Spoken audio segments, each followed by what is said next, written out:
Hello दोस्तों, मैं विशाल राज Magadh classes की यूट्यूब चैनल पे आपका स्वागत करता हूं। दोस्तों, कल की क्लास में आप लोग पढ़े थे फूलों के बारे में।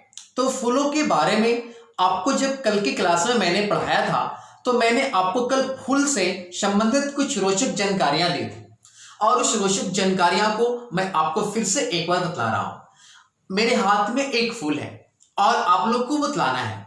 देखिए, इधर से सबसे बाहर का जो ए आपको हरा हरा दिखाई दे रहा है, इसको कहते हैं हम लोग, फूल के इस भाग को कहते हैं बाह्य दल पुंज। क्या बोलते हैं? बाह्य दल पुंज, है ना। बाह्य दल पुंज क्या करता है? फूलों को बांधकर या कलियों को बांधकर क्या करता है? रखता है। ये जो आपको हरा हरा दिखाई दे रहा है ना, किसी भी पुष्प का जो हरा वाला भाग जो दिखाई देगा उसको कहते हैं आप लोग बाह्य दल पुंज। चलिए अगली बात, ये जो आप देख रहे हैं ना, इसको कहते हैं पंखुड़ियां या इसको कहते हैं दल, है ना। और इस पंखुड़ियां के समूह को ना हम लोग कहते हैं दलपुंज, है ना। और इसी को देख के ना हम आप तितलियां मधुमक्खियां आकर्षित होती है। बहुत चमकीला और क्या होता है? रंगीन होता है। अगली भाग इसका होता है पुंकेसर, है ना। पुंकेसर जो होता है पुष्प का नर भाग होता है, जो आपके साइड में मैंने आपको बताया था कल, पीला पीला टाइप्स के मैंने आपको फिगर में बना के बताया था। कल वाले वीडियो को देखिएगा, समझ में आएगा। और उसके बीच में होता है आपका क्या? स्त्री केसर। और स्त्री केसर में ही पौधों का क्या होता है? पुष्प का अंडाशय होता है ना। और उसमें बीजांड होता है और उसमें क्या होता है? बीज बनता है। तो कल की जानकारियां में आपको मैंने बताया था कि पुष्प के जब 4 भाग होंगे तब उस पुष्प को, तब उस फूल को पूर्ण समझा जाएगा, है ना। पहले क्या होगा? आपका बाह्य दल पुंज, पंखुड़ियां, पुंकेसर और क्या? स्त्री केसर। यदि पुष्प में एक 4 भाग होंगे तो उन्हें पूर्ण फूल का दर्जा दिया जाएगा। तो इस प्रकार से आपके लिए कुछ रोचक तथ्य फूलों से संबंधित हम लेकर आए हैं। और क्या आप लोग जानते हैं कि फूलों से ही आप फल प्राप्त करते हैं, फूलों से ही आप बीज प्राप्त करते हैं। तो किस प्रकार से प्राप्त करते हैं, ये सारी जानकारियां आज की क्लास में मैं देने वाला हूं। और वैसे दोस्त होंगे या वैसे हमारे सहपाठी होंगे जो हमारे चैनल से अभी जुड़े होंगे, तो पहले पूरे वीडियो को देख लें और उसके बाद हमारे चैनल को जब पसंद आए तो सब्सक्राइब कीजिए और अपने दोस्तों के पास शेयर कीजिए जरूर, है ना। और नहीं समझ में आए तो इससे पहले बताए गए पिछले वीडियो को आप देखिए, आपको पूरी कहानी समझ में आएगा दोस्तों। तो आइए हम लोग स्टार्ट करते हैं फूलों से संबंधित रोचक तथ्य। क्या आप जानते हैं कि भारत का राष्ट्रीय फूल क्या है? कमल। अब कितने लोगों को लगता होगा ये तो सब हल्का फुल्का है, हमको तो आता है, क्या पढ़ना है सब, एक बार नजर देखे 2 मिनट वीडियो बंद कर दिया, हटाओ इसे। ऐसा आपको नहीं करना। हल्के हल्के क्वेश्चन ही सीटेट में पूछे जाते हैं और हल्के हल्के क्वेश्चन आपसे नहीं बनते हैं। तो मैं जो यहाँ पे करेक्शन किया हूं ना, ये सीटेट एक्सप्रेस का है और यहां से ज्यादा आने वाला नहीं है, ये हमारा दावा है। या तो आप क्वेश्चन बैंक से जब प्रश्न बनाएंगे ना, एक भी नहीं छूटेगा, एक प्रश्न भी आपसे इधर से उधर नहीं जाएगा। सारे प्रश्न जो मैं पढ़ा रहा हूं उसी तथ्य और उसी आंकड़ा से होगा। बस आप हमारे चैनल को सब्सक्राइब करें और प्रत्येक वीडियो को देखें, तब आपको समझ में आएगा कि मैंने जो पढ़ाया उसी से आपके प्रश्न है या नहीं। तो आई हल्का लगे फिर भी पढ़िए। सीटेट में प्रश्न का पैटर्न हल्का ही है। आपको पढ़ाना है किस बच्चे को? 1 से 5 को पढ़ाना है, प्राथमिक स्तर के बालक को। आपको पढ़ाना है 6 से 8 को, जिसको कहते हैं आप क्या बोलिए? उच्च प्राथमिक स्तर कहते हैं, है ना। और उसके बाद 9, 10 को कहते हैं माध्यमिक स्तर, और उसके बाद क्या कहते हैं? उच्च माध्यमिक स्तर, है ना। तो आपको पढ़ाना है 1 से 5 और 6 से 8। तो आपके प्रश्न सीटेट में हल्के ही होंगे। आप में गुणवत्ता और शिक्षा की कमी नहीं है, आप तो खुद शिक्षक हैं, लेकिन आपको थोड़ी सी अभ्यास करने की जरूरत है। और यदि हमारे साथ यदि आप अभ्यास करेंगे तो आपकी कामयाबी का रास्ता कोई नहीं रोकने वाला। मैं आपको थोड़ी सी 2 लाइन मोटिवेट कर रहा हूं ताकि आप हमारे वीडियो को देखें और समझें, तभी ना आप पढ़ पाएंगे। क्या होता है कि आप 2 मिनट वीडियो को देखते हैं फिर बंद कर देते हैं, तो आता है, ऐसा नहीं। आप निरंतर प्रयास करें, सतत लगे रहें, आपकी सफलता सुनिश्चित होगी। जरूर। मैं यहाँ पे टोटल्स वीडियो लेके आने वाला हूँ। मैं मनोविज्ञान भी पढ़ाया हूँ, अभी पर्यावरण पढ़ा रहा हूँ, इसके बाद में मैथ का मैं वीडियो लेकर आने वाला हूँ। आप लोग मैथ से डरते हैं ना, डरना नहीं है। मैथ मैं आपके पूरे मुट्ठी में देने वाला हूँ, बस आप देखिए। तो आइए आप पढ़ेंगे, मैं आपको 2-4 वाक्य से मोटिवेट किया हूं ताकि आप निरंतर अभ्यास करें और पढ़ें। आपको मैंने पहले बोला कि कामयाबी के पेड़ पे सफलता का सेब लगेंगे जब आपका अभ्यास होगा और हमारा सहयोग होगा। ठीक है दोस्तों, तो आइए हम लोग फूलों से संबंधित रोचक तथ्यों को स्टार्ट करते हैं। पादप जगत में ये हमारा पार्ट 6 है, जिससे पहले मैं पादप जगत का 5 वीडियो बना दिया हूं, जो नहीं देखे वो देख लेंगे। चलिए, फूलों से संबंधित रोचक तथ्य। आप लोग को पता ही है कि भारत का राष्ट्रीय फूल कमल है। क्या आपको पता है जो लौंग खाते हैं, जो केसर खाते हैं, वो आपके फूलों का ही भाग होता है? एग्जामिनेशन ने पूछा है कि लौंग क्या है, तो लौंग आपका फूल है। केसर क्या है? फूल से प्राप्त होने वाला भाग है। यानी लौंग और केसर जो है वो फूल से आपका प्राप्त होता है। चलिए, सबसे बड़ा फूल आपके बहुत पूछा गया है। सबसे बड़ा फूल इंडोनेशिया में पाया जाता है दोस्तों, जिसका नाम है रफलेसिया। और सबसे छोटा फूल जो है ये आपका है बुल्फिया। तो आपके एग्जामिनेशन में बहुत बार क्वेश्चन पाया गया है कि सबसे बड़ा फूल क्या है? रफलेसिया। और सबसे छोटा फूल क्या है? बुल्फिया। क्या आपको पता है कि आप कुछ फूलों को खाते भी हैं? तो फूल कौन से हैं? तो आपको पता ही है, केला, कचनार, सहजन, तुरई, कद्दू। कद्दू को कहते हैं सीताफल। और इन फलों को आप क्या करते हैं? इन फल के फूल को आप क्या करते हैं? खाते हैं, है ना। यानी इनके फूल को भी खाते हैं, कचनार, केला, सहजन, तुरई, कद्दू। चलिए, अब कुछ फूल गुच्छे में पाए जाते हैं। आपको पता ही है गुच्छे में पाए जाते हैं, गुलदाउदी, गेंदा, सूरजमुखी, है ना। क्या आपको एक रोचक जानकारी पता है कि सूरजमुखी का जो फूल होता है ना, इस सूर्य के साथ ये भी भ्रमण करता है ना। पूर्व से पश्चिम की दिशा में क्या करता है? घूमता है। देखिए मैं लिख दिया हूं, सूरजमुखी पूर्व से पश्चिम की ओर सूर्य की गति के अनुसार पूरे दिन घूमता है ना।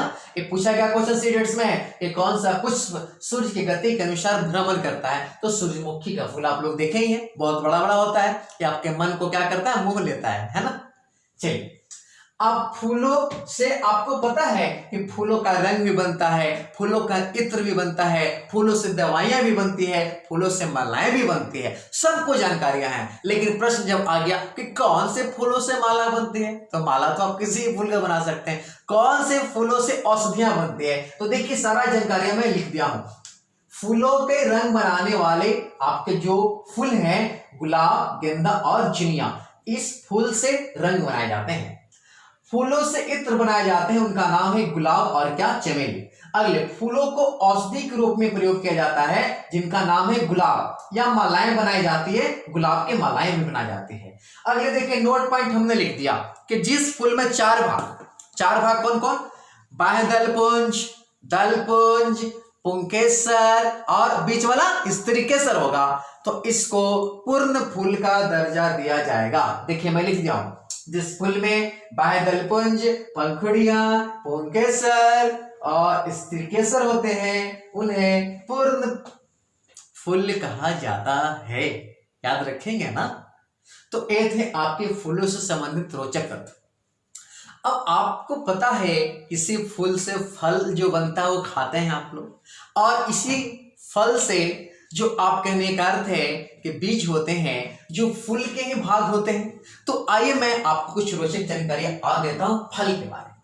आइए, फल फूलों के अंडाशय भाग से बनता है। क्वेश्चन आएगा कि फल कहां से बनता है, तो आपके मैंने बोला फल जो है फूलों के अंडाशय भाग से बनते हैं। अंडाशय भाग कहां पाए जाते हैं? फूलों के एकदम सेंटर में, एकदम बीचों बीच, यहां सेंटर में, इस अंडाशय भाग में ना, यहां पे क्या होता है? इसी अंडाशय भाग से आपका फल का क्या होता है? निर्माण होता है ना, जिसको कहते हैं आप क्या? स्त्रीकेसर।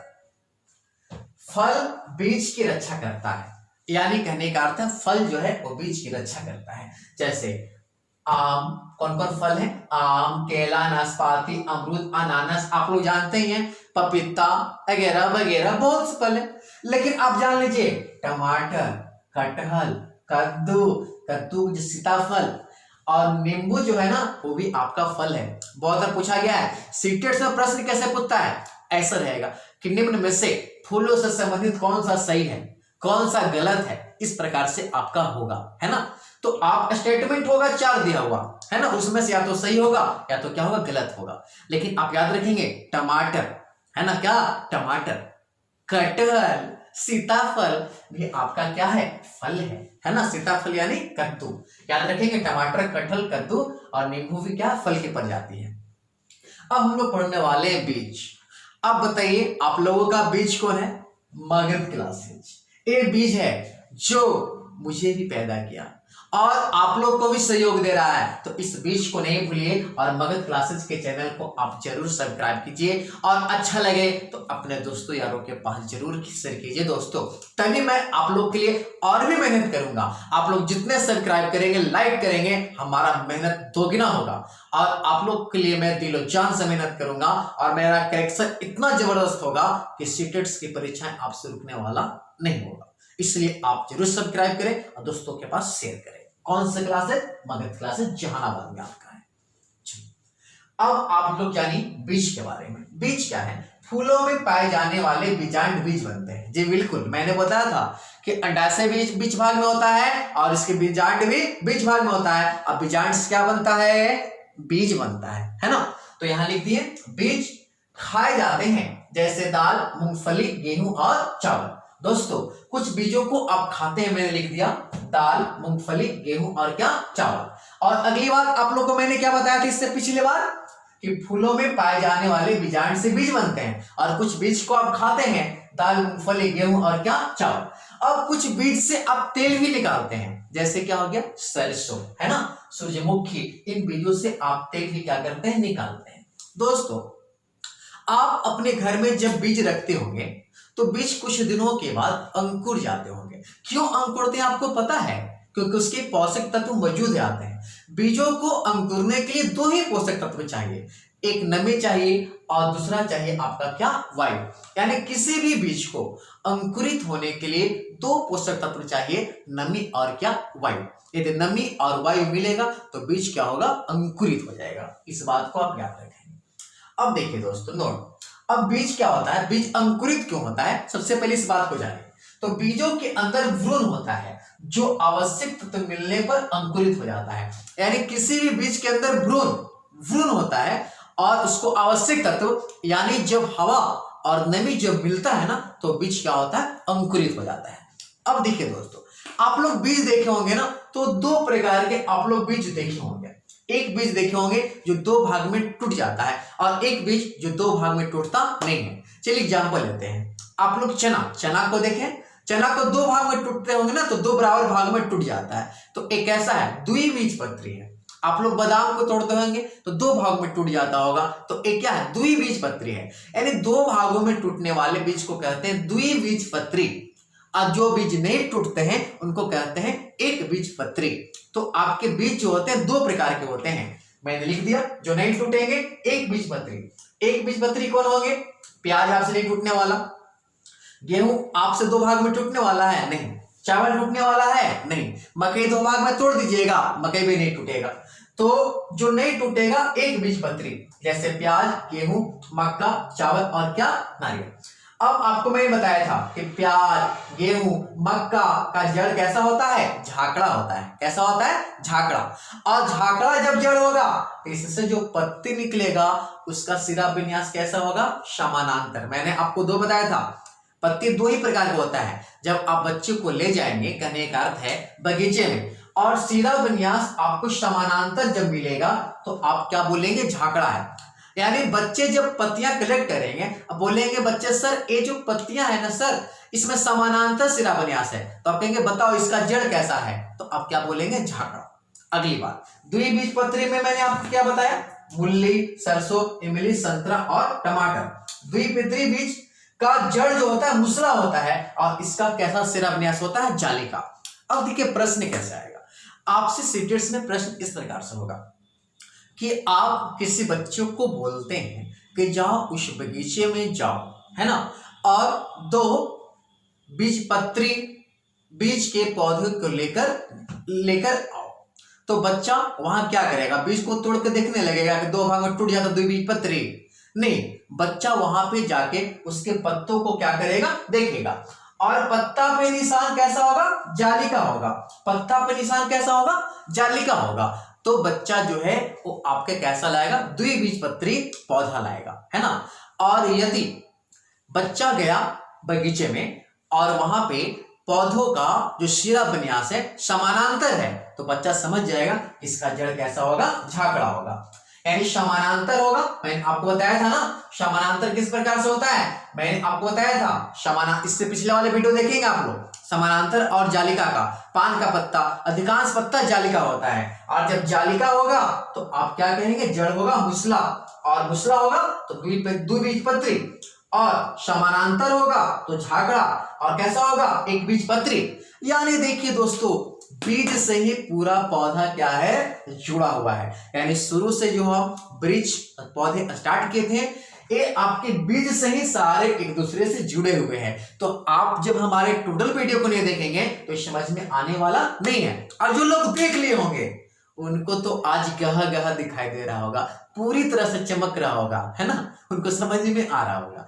तो अब कुछ नहीं मैं बोलने वाला हूं, बस इसका एक स्क्रीनशॉट लीजिए और इसको बार बार पढ़िए, दोहराइए, सफलता आपके कदमों में, और आप सफलता का मेवा खाइए। जय हिंद। फिर मिलते हैं आप लोग अगले क्लास में। स्क्रीनशॉट ले लीजिए आप लोग इसका।